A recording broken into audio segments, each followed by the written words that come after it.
If you are planning to travel by air over the Thanksgiving or Christmas holidays, and millions of Americans are, would you jump at the chance to get to your destination in half the time?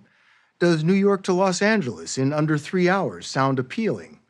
The last commercial supersonic flight was almost 20 years ago, and even then, superfast flights were only on very limited routes. Most of today's jetliners actually fly more slowly than they did 20 or 30 years ago in order to save fuel. But that may be about to change. It's still a long shot, but private startup companies, with a big assist from NASA, may just give us all another chance to fly faster than the speed of sound. The story will continue in a moment.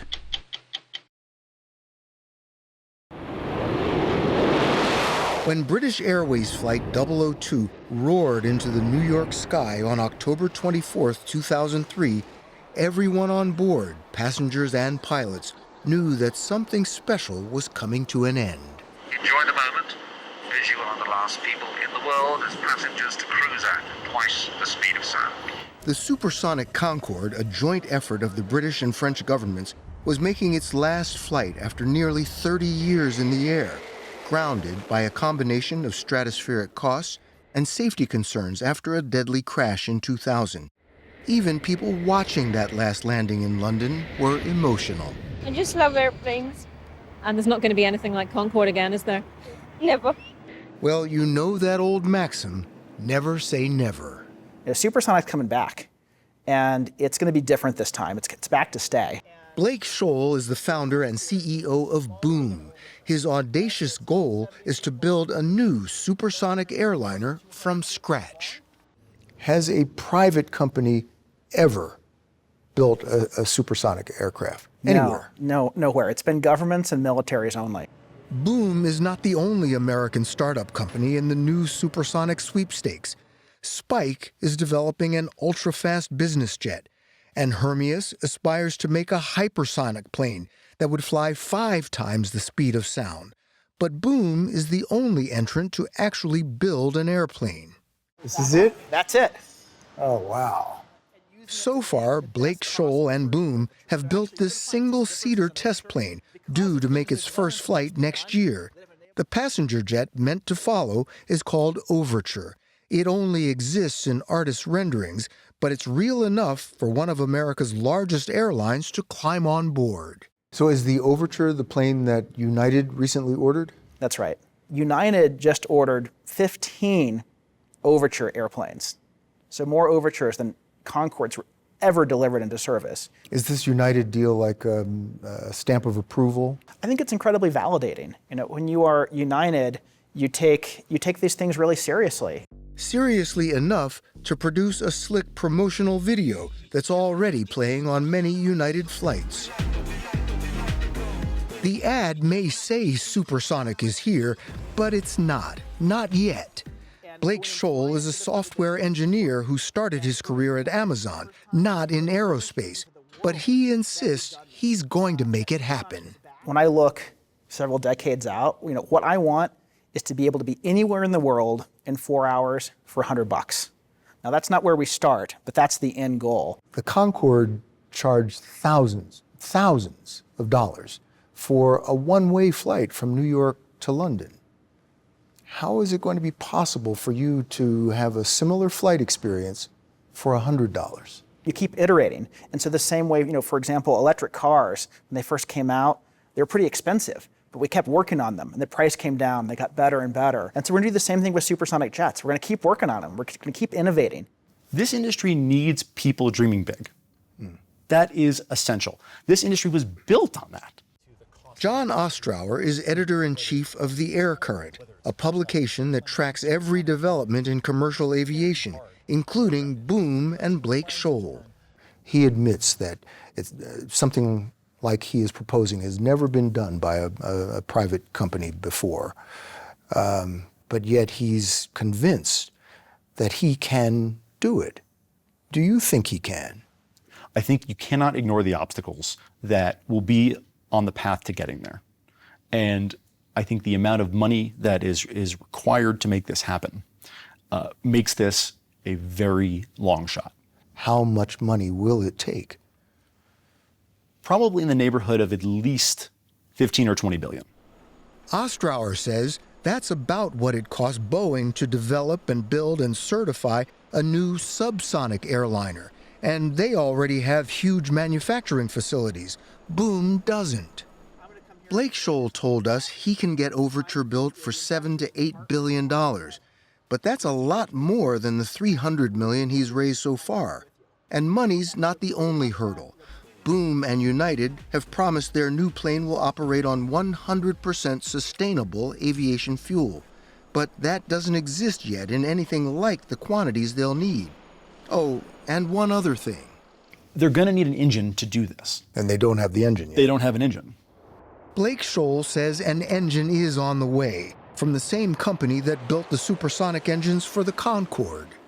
And we are working with Rolls-Royce on a custom jet engine that will power Overture. You're working with Rolls-Royce. This engine does not exist yet? It is a lightly customized engine, and part of that is Rolls-Royce's work, where they're kind of turning some design knobs.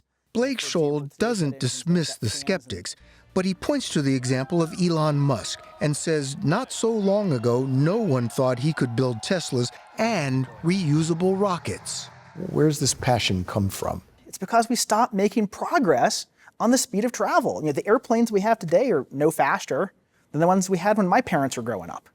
And there is no good reason for that. It doesn't have to be. We can fix it. When do you expect the first paying customers to fly on one of your planes? By the end of the decade. Supersonic really only makes sense on flights of 4 or 5 hours or more. But thousands of such routes are out of reach to Boom. The reason is in the very name of his company. That's the sound of a sonic boom created by a plane breaking the sound barrier. Listen again. The first boom was made by Chuck Yeager's X-1 rocket plane when it passed through Mach 1, about 660 miles per hour, back in 1947. And he does it. What is the sonic boom? What generates it? So when an aircraft flies faster than the speed of sound, it creates disturbances. Mike Buonanno is a top engineer at Lockheed Martin's Skunk Works aircraft design studio in California. Dave Richardson is his boss. A lot of us understand the wake that's generated by a ship or a boat. And so imagine that wake from a speedboat or whatever, all those different waves coming to be one large wave. Those individual disturbances created up by the airplane, they combine together to make a loud double bang. The Federal Aviation Administration tested the impact of that big bang back in 1964 by flying military supersonic jets like these over Oklahoma City for 6 months. The outcome? Broken bricks and ceilings, frayed nerves, and public outrage. It was just patently obvious that no one was going to tolerate such a loud noise on a day-to-day basis. The result was a ban on civilian supersonic flights everywhere in the world other than over open water.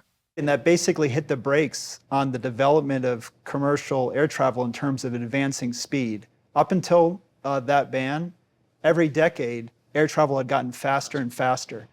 The ban remains in place today, so if Boom gets its Overture in the air, it will only be able to serve long transoceanic routes similar to what the Concorde flew. So if you want to go from JFK in New York to Paris, that's okay. But for many of us, we want to fly places over land. Here living in Los Angeles, almost everywhere I want to go, flying east requires overland travel, and that's one of the big problems that we're trying to solve. Buonanno and Richardson and their Lockheed Martin team have been commissioned by NASA to build a test plane that can fly twice as fast as current airliners without rattling nerves or breaking windows. Your mission is to get rid of this sonic boom. That's right. The entire point of the airplane is to reduce sonic boom. The airplane is called the X-59. It will look like this when it makes its first flight next year. For now, it looks like this inside Lockheed Martin's assembly building.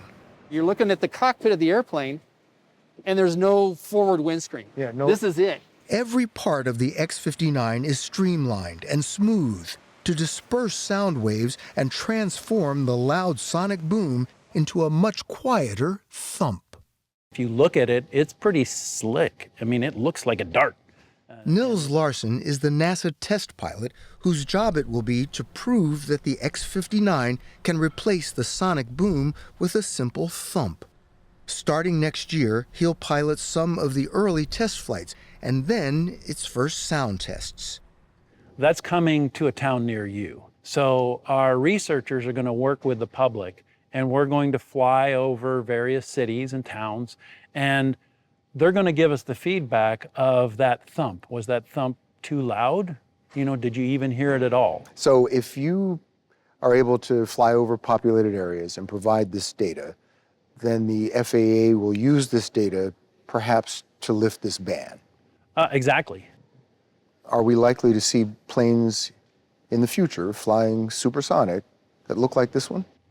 I certainly hope so, and I think you will. So there are definite things that you would see if you walked into a commercial, supersonic airplane here, 10, 12 years from now, and you were to look at that, you could see, some DNA that goes back to the X-59. Larsen took us over to NASA's X-59 flight simulator, and the first thing we noticed is that there's a TV screen in place of the missing windshield.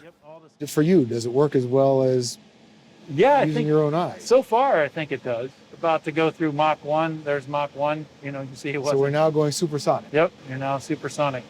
Larsen gave me a turn in the cockpit, not to fly supersonic, but to land the X-59, which is tricky given that it's shaped like a pencil, has no windshield, and I'm not a pilot. Come up, follow them up just a little bit, so pull back just a little bit more, and just hold it right there. Just hold it right there. There you go. You just landed the X-59 in the middle of the runway. That's better than I did. Yeah. Sign him up. Nils Larsen will start test flying the real X-59 sometime next year, and soon after that, he'll be flying it over us. And if it's quiet enough, future planes that follow its design lead could eventually fly us lots of places twice as fast as we can get there now. When might I be able to fly from New York to Los Angeles in a supersonic plane? There's a long line of things that have to happen, starting with the X-59. But I think 2035 is your answer. If everything marches along the way that it's supposed to. It's something that people have been trying to solve for decades. Have you guys solved that problem? We believe we have. It's rewarding seeing it getting built, but I think that real aha moment for me is going to be when I hear that first shaped boom from X-59. Thump, thump. The thump, thump. We won't hear this bang. And when we hear or don't hear that sound is when we know we did it.